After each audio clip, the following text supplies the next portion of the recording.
Programa Prime Leads, um oferecimento Atlus Group.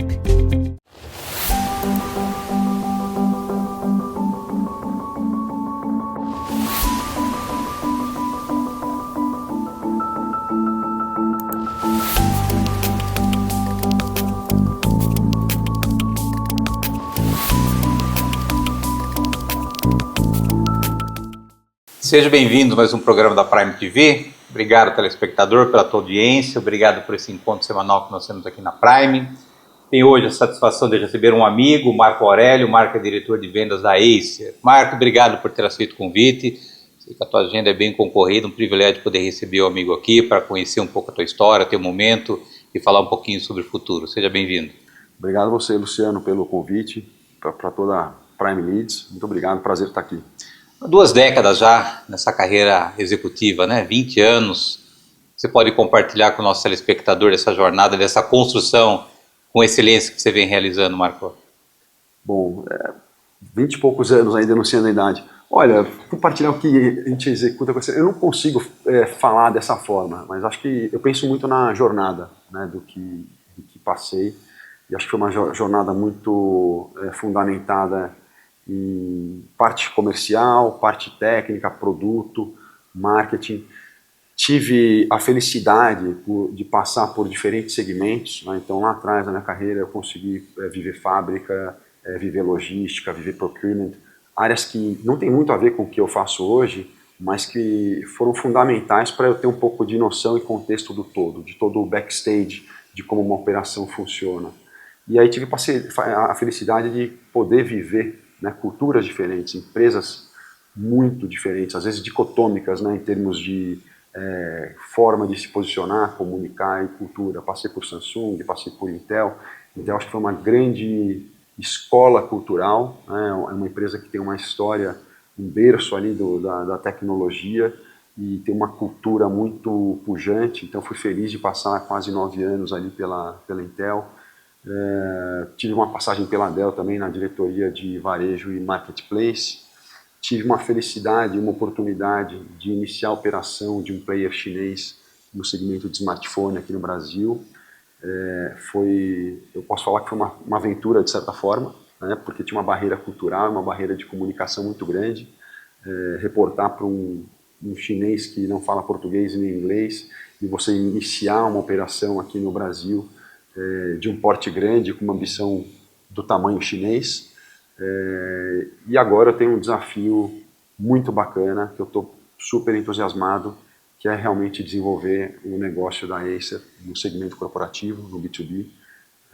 Até tive uma conversa, né, sobre resultados do quarto passado, e eu falei lá bem claro, assim, acho que tem 2 coisas que estão me encantando e estão me deixando bastante confiantes com esse plano, com essa ambição, né, de entrar no corporativo da Acer. São 2 P's. É o P de pessoas, então a Acer é uma empresa muito enxuta, mas tem um time brilhante de pessoas ali muito capazes e muito unidas, que se articulam muito bem. E o P de produtos. Então o portfólio que está se trazendo para cá, para o Brasil, o portfólio corporativo, que tem de fato o DNA de entrega para que o segmento corporativo, que as grandes corporações ou mesmo o SMB demandam, ele está bastante sólido. Então agora é mais uma questão ali de go-to-market, de trabalhar, de ir para a rua, de fazer trabalhos de homologação, provas de conceito, e eu acredito que os resultados virão. Agora, 20 anos, um pouquinho mais, uma forte atuação na área de vendas e marketing, né? Quando você percebeu que era esse caminho que você ia trilhar, como é que isso aconteceu? Se aconteceu naturalmente, ou se você já percebeu essa tua inclinação para negócio, como é que foi isso, Marco? Acho que uma combinação de fatores, porque minha formação é técnica, eu sou engenheiro de produção, e lá atrás, no meu começo de carreira, eu passei por áreas talvez mais técnicas, como eu coloquei, já passei por fábrica, por produção, por procurement, por logística, e no final não, né, logo no começo da carreira, mas no final das contas, eu acabei de fato dedicando mais tempo em marketing e vendas, e hoje mais ainda em vendas. Eu acho que foi um processo bastante natural. A carreira ela tem uma combinação daquilo que você busca, mas também tem as coisas com as quais você mais se identifica e te dá mais satisfação, prazer, e automaticamente, de uma forma genuína, você acaba se empenhando mais, sem fazer grande esforço. Eu acho que é muito isso. Quando você encontra uma função que você desenvolve com mais naturalidade, sem ter que fazer tanto esforço, e você consegue colher muito mais resultado de uma forma natural, talvez seja essa a sua vocação.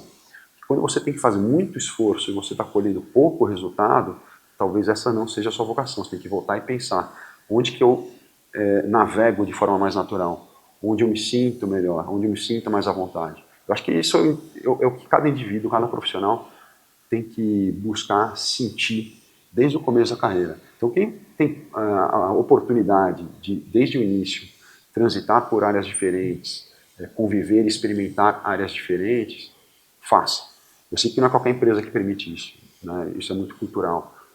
Na Intel, por exemplo, a gente falou de cultura um pouquinho aqui no começo, lá existe isso, né? Existe essa questão de fazer uma rotação, de fazer um coverage, uma pessoa vai sair de férias ou licença maternidade, e você se prepara e desenha um plano de carreira para você poder ocupar aquela posição por aquele determinado período, ou fazer um part-time, você faz o teu job corrente, atual, mas também por parte do tempo você faz a função daquela pessoa que está de licença ou que está de férias e tudo mais, e você tem a oportunidade de se provar e também ter o feedback da empresa de como você performou ali. E acho que aí podem surgir descobertas. Pode surgir que você fala assim, olha, eu prefiro, me sinto muito melhor fazendo isso aqui, que essa pessoa também faz, do que o que eu vinha fazendo. E aí você pode dar uma virada na carreira numa oportunidade dessas. E quando você começou lá atrás, você tinha o alvo de ser diretor de grande empresa ou isso foi acontecendo naturalmente, Marco?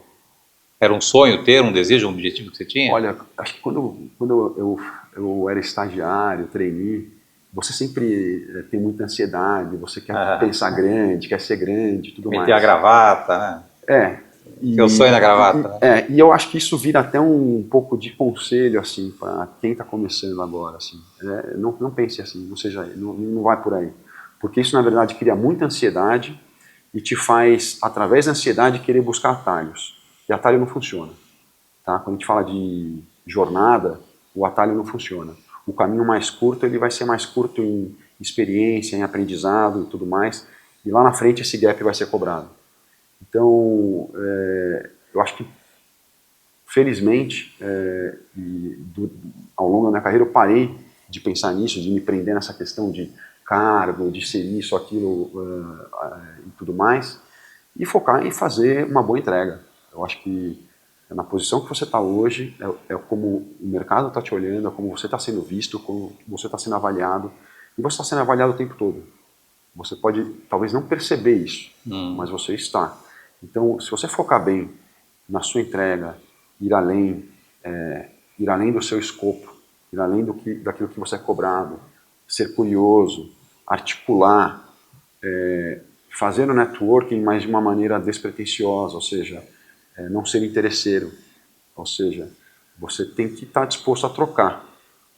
Não é simplesmente se aproximar de algumas lideranças por um único interesse. Tem que ter uma troca. O que você tem para oferecer ali? Perfeito. Né? O que você pode fazer por aquela área ou por aquele líder e tudo mais. Então, quando você começa a assimilar isso, as coisas começam a acontecer. Você começa a entregar com mais naturalidade, você vai ser visto como uma pessoa responsável, que entrega, que está olhando para o negócio, e as oportunidades vão surgindo. Agora, olhando para trás, o que você pode compartilhar com o nosso telespectador como realizações que você percebe que realmente fizeram diferença na sua trajetória, Marco?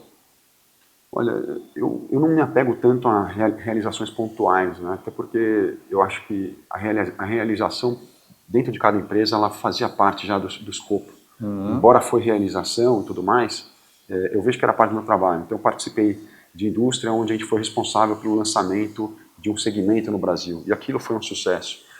Já em empresa de tecnologia, também consegui fomentar início de novas áreas numa empresa de tecnologia que até então não atuava naquele segmento como High Performance Computing, no HPC.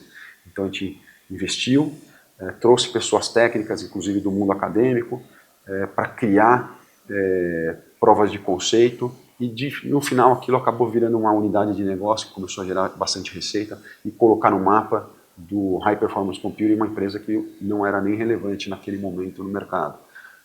Mas o que eu vejo de grandes feitos, quando eu olho para a trajetória, acho que está muito mais no âmbito pessoal e profissional, de como você começa a tomar controle da situação. Controle de tempo, controle de prioridade, controle de balanço entre família e trabalho. Eu acho que essa é a parte mais desafiadora na jornada, tá? E isso leva tempo, né? E são pressões que te levam para esse caminho. E você começa a sentir em algum momento que talvez você está perdendo o controle, que você está perdendo o controle em casa, está perdendo o controle no trabalho, e fazer uma pausa e avaliar como você retoma o controle e começar a repriorizar ou criar um layer ali, camadas de prioridade e aceitar que talvez você tenha que dizer não. Então saber dizer não também é um grande aprendizado. E saber dizer não de uma forma, obviamente, bem explicada, educada, mas chega um momento da carreira que você tem que saber fazer isso. Né? Tem que saber falar o não também. A gente teve a oportunidade de participar de um almoço junto, né? E logo de cara eu percebi a tua lucidez quando você trata dessas questões profissionais, família, pessoa, esse equilíbrio que eu percebo que você busca na tua vida. De onde que nasceu também essa tua visão de vida? Como é que você trabalha com isso, Marco? Olha, não é que nasceu assim, também não fui buscar a fundo isso. Óbvio, leio, pego algumas literaturas a respeito, mas acho que tem alguns eventos na vida que dão uns leaps, né, na gente, que dão um salto de aprendizado, de maturidade e tudo mais. Um deles, para mim, foi muito evidente, foi quando eu tive meu primeiro filho. Aí quando eu tive meu primeiro filho, eu tive algumas preocupações.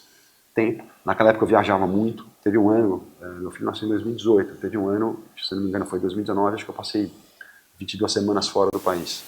Né? Estava na Intel? Estava. E naquele momento eu estava fazendo uma cobertura de América Latina, então tinha muita viagem, Colômbia, Argentina, México, Estados Unidos, enfim. E, obviamente, isso deu um clique, porque meu filho estava num momento bebezinho, meses, e eu queria muito estar perto, né? E isso chamou atenção. O outro ponto, saúde. Eu falei assim, agora eu sou pai, eu preciso estar bem para poder ter bons momentos com meu filho. Então eu preciso olhar mais para a minha saúde, do ponto de vista de alimentação, do ponto de vista de esporte, do ponto de vista de dormir bem. E obviamente quando você começa a se preocupar com isso, você acaba buscando literaturas e vai lendo a respeito. Mas é só um exemplo de um evento que muda alguns paradigmas e muda a tua visão de tempo, a tua visão de prioridade, a tua visão de você, né? Porque talvez antes de filho você está muito preocupado e muito disponível para trabalho também, muito mais, né? Não que você não esteja depois que você tem filho, você não vai trabalhar menos, não, você vai repensar a prioridade. Talvez você vai ficar menos tempo no happy hour, talvez você vai delegar mais alguns eventos, talvez, olha, esse evento aqui eu não vou delegar alguém do meu time, e você começa a distribuir o teu tempo de uma forma diferente, porque você também quer ter tempo de qualidade com coisas que não existiam antes, o seu filho. Muito bem, eu vou pedir a tua licença por um rápido intervalo. Na volta nós retomamos aqui o assunto com o Marco Aurélio. Marco é diretor de vendas da Acer. Nós voltamos no instante.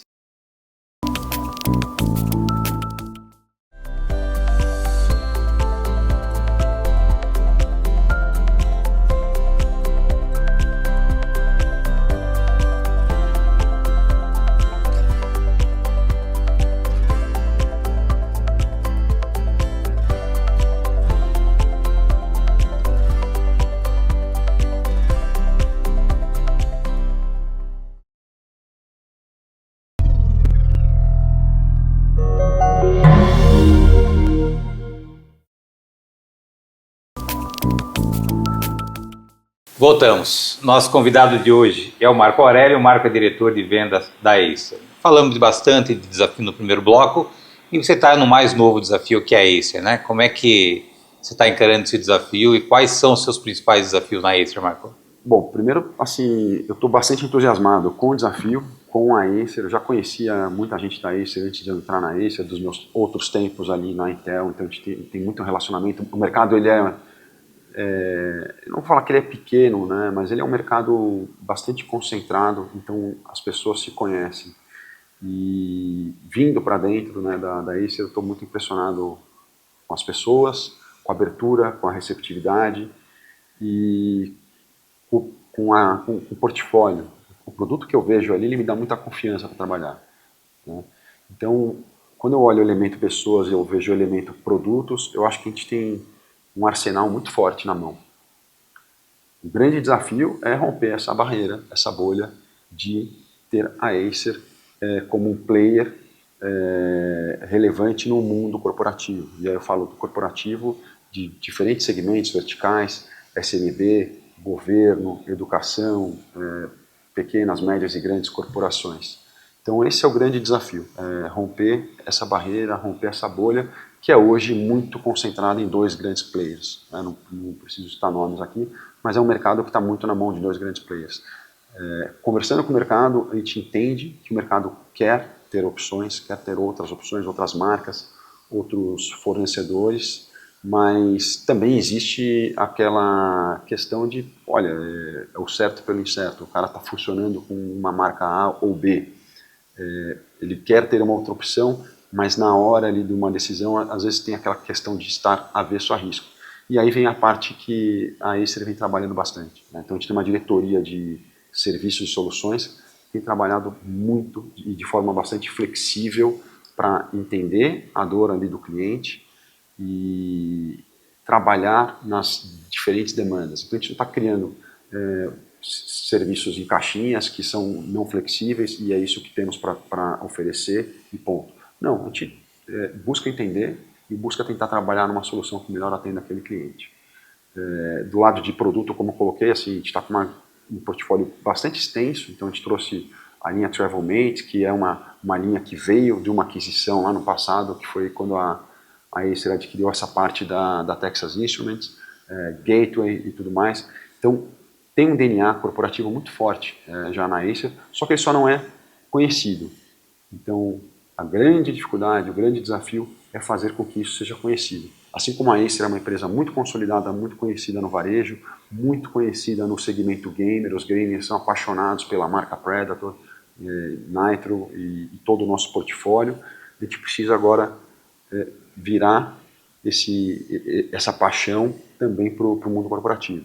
E eu quero que daqui a algum tempo empresas tragam bons depoimentos sobre a experiência e interesse no mundo corporativo. Tanto a experiência do hardware, como a experiência da entrega, como a experiência do relacionamento da empresa com a Acer, como também sobre a experiência do que a gente está oferecendo em camada de serviço.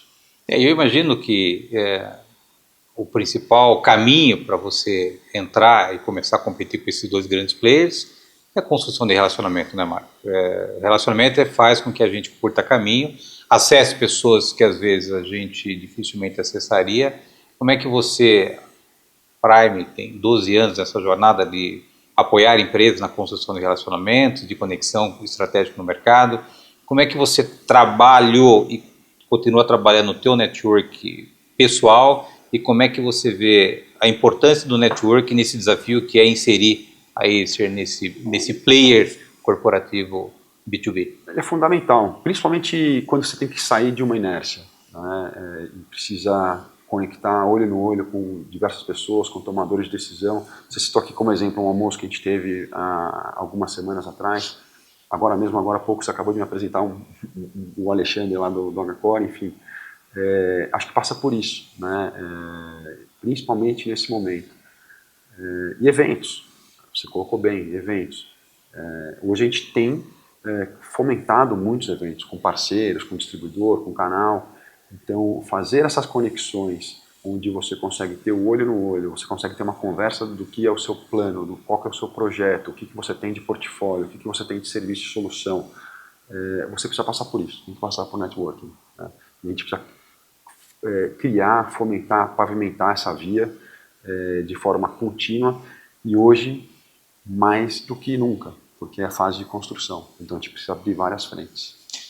Falando agora do Marco CPF, falando um pouquinho do filhão de 6 anos, São Paulino. O que você pode compartilhar com o nosso telespectador, a tua vida pessoal, família, lazer, esporte? Bom, Marco CPF, casado, tenho 2 filhos, como eu comentei, casado com a Juliana, e tenho 2 filhos, o mais velho é o Pedro, que tem 6 anos e fez 6 anos agora em julho, e o João, que está com 1 ano e 7, indo para 1 ano e 8 meses, que é o nosso bebezão. Surgiu um cachorro em casa de maio para cá, eu fui no almoço, de repente surgiu um almoço, a gente foi num almoço com amigos, despretensioso, de repente voltei com um filhote de cachorro em casa, então aumentou a família, estou com um cachorro, tá enorme, criança deve estar doida. Gigante, adoro. Acho que para a dinâmica de casa é bom. Óbvio, você vira refém do bichinho, né? Tem que passear de manhã, passear de noite, tudo mais. Mas é relativo, né? No você deixou ele para a sogra, eu acho. Não, senhor. Eu fui viajar, meus filhos ficaram com a minha sogra, com a dona Cristina, mas a Mirka Federer, é um pastor suíço, em homenagem ao Roger Federer, eu coloquei Mirka Federer. Eu deixei ela num hotelzinho ali por uns dias, para ela tirar férias de mim também. E é isso. Do lado físico, né, e aí você falou um pouco de equilíbrio, eu equilibro minha vida de trabalho em casa com esporte. Né? Então eu corro, eu pedalo e tenho investido muito do meu tempo no tênis. O que eu falo do tênis, como ele é bom pra gente, porque quando eu estou pedalando, eu estou correndo, eu estou pensando em 1000 coisas. Né? Tem filme passando, às vezes você está pensando em coisas que você nem deseja pensar, às vezes é um momento teu de esporte, mas você começa a pensar em coisas de trabalho, problemas pessoais, tudo mais, e é inevitável. Você está correndo, pedalando, tem um filme passando na sua cabeça. O tênis não, ele é diferente. O tênis, se você se propõe a jogar, e quando ele propõe a jogar tênis, é uma hora ali que o foco é a bolinha. E é você, né? Então se você consegue não pensar em outra coisa, você joga bem. Muitas vezes você joga mal porque você está com a cabeça fora. Isso é um baita de um sinal, tem alguma coisa ali te incomodando. Mas eu fico muito feliz quando eu jogo uma partida e eu joguei bem. Então quer dizer que naquela hora e meia, eu não pensei em nada exceto no jogo. Então isso te dá uma limpada, te dá uma leveza depois que é impressionante. Então acho que é bom ter um esporte ali como corrida, como pedalar, que trabalha o teu cardio, a saúde, mas acho que o tênis, além de trabalhar o cardio, ele trabalha a cabeça, muito. E eu sinto isso e assim, eu tenho cada vez mais dedicado meu tempo de esporte na prática do tênis. Rotina do amigo fora da Acer? Fica mais em casa, passeia? Qual é a rotina que você tem normalmente no final de semana, Marcão? Olha, mais em casa. Ou casa, ou viagem. Às vezes sempre tem alguma agenda, aniversário de alguém, social, mas é mais em casa e esporte, é mais isso. Quando não tem esses compromissos sociais, né, como aniversário de alguém, aniversário de filho de amigo, aí é mais em casa. Provavelmente a gente deva ter telespectadores que estão nos assistindo que sonham em chegar onde você chegou, ter a carreira que você construiu. O que você pode dar como dica para esses jovens que hoje têm ainda uma longa carreira para construir sua trajetória profissional, Marco? Olha, acho que a gente falou um pouco no primeiro bloco. Eu acho que você não tem que se apegar muito com o cargo que você quer ter ou com a posição que você almeja. Óbvio, sonhar faz parte, desejar, almejar faz parte. Mas acho que você tem que pensar muito no hoje. Né? Senão você perde o hoje e você não vai ter nem o amanhã. É pensar na entrega de hoje. Como que eu sou melhor hoje? Como eu sou melhor hoje do que ontem? Como que eu sou íntegro? Como que eu me aprofundo tecnicamente? Como que eu me relaciono melhor com os meus parceiros dentro da empresa, fora da empresa? Pensar em todo esse conjunto e olhar para o negócio, para o cliente, da organização de uma forma também política. Né? Você tem que entender quem é quem dentro da tua organização, quem é quem fora da sua organização e saber articular, procurar saber navegar de cima para baixo e não só horizontalmente. Eu acho que tem muito profissional de vendas hoje que tem uma dificuldade. Ele fala muito numa linha de par e tem dificuldade de descer nível quando precisa e de subir nível também quando precisa. Fica muito numa linha horizontal. Você ter essa capacidade de articular para os lados, para cima e para baixo, aí falando de um profissional de vendas, é fundamental. E para isso você tem que estudar a organização onde você está, tem que estudar a organização dos seus clientes, entender quem é quem que é a agenda de quem, montar ali um organograma. É um exercício, tem que ser feito. mas só assim que você vai ter dados, informações suficientes para trabalhar com inteligência e fazer as entregas da melhor maneira. Obrigado por ter vindo, sucesso sempre. Obrigado. Obrigado, telespectador, pela tua audiência, obrigado por esse encontro semanal que nós temos aqui na Prime. Lembrando que o programa Inédito vai ao ar toda terça-feira, 9h30 da noite. Aguardo vocês na próxima semana. Até lá. Programa Prime Leads, um oferecimento Atlus Group.